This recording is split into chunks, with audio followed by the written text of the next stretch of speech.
జూబ్లీహిల్స్ ఉప ఎన్నికకు షెడ్యూల్ వచ్చేసింది సార్. నవంబర్ 11న ఎన్నికలు, నవంబర్ 14న ఫలితాలు.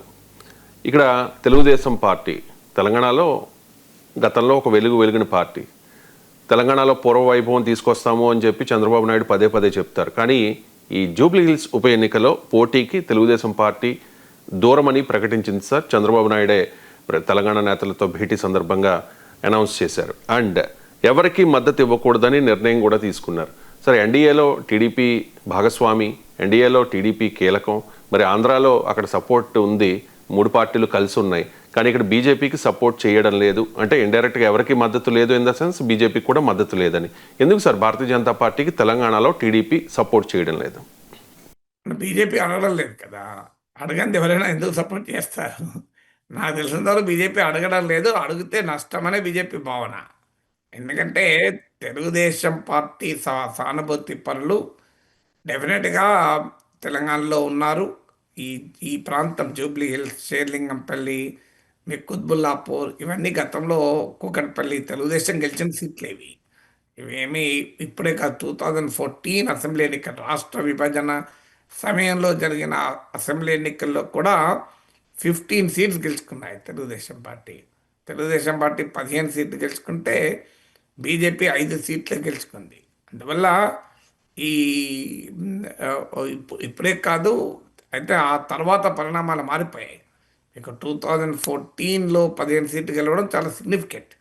ఎందుకంటే అప్పుడున్న కాంగ్రెస్ పార్టీతో దాదాపు పోటీ పడే స్థాయిలో టీడీపీ బీజేపీ అలయన్స్ గెలుచుకుంది. That was the first.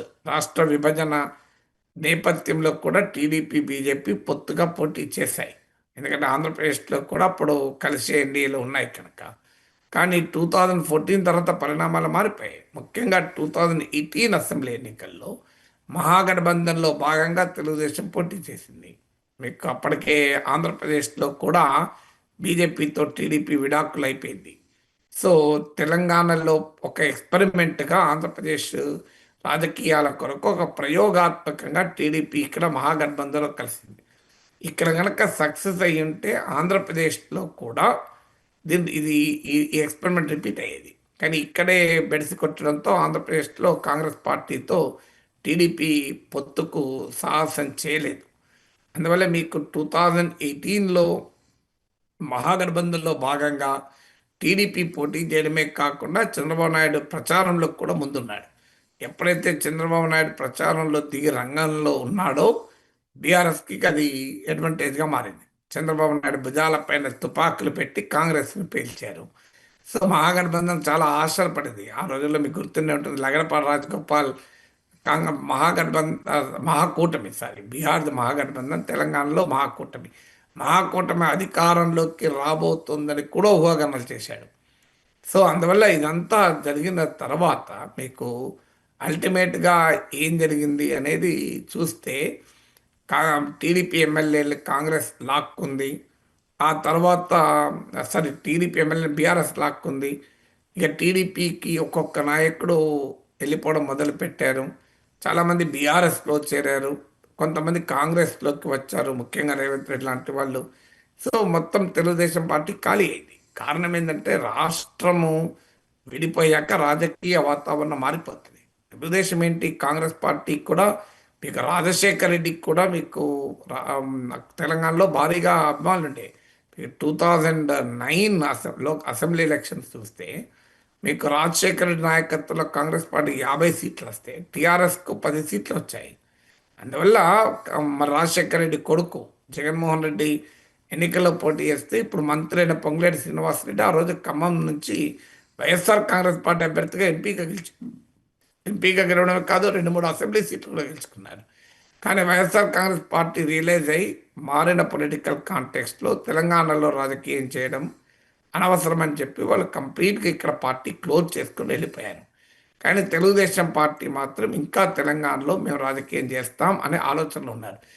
నిజంగా చెప్పాలంటే తెలంగాణలో పూర్వ వైభవం అపూర్వ వైభవం ఏమీ లేదు. కానీ తెలంగాణలో ఒక 10-20 సీట్లు తెచ్చుకోగలిగితే తమకు తెలంగాణ రాజకీయాలను ప్రభావితం చేయవచ్చు అన్నది తెలుగుదేశం ఉద్దేశం. ఎందుకంటే తెలుగుదేశం వెనకాలన్న సెక్షన్లకు తెలంగాణలో ఆస్తులు ఉన్నాయి, వ్యాపారాలు ఉన్నాయి.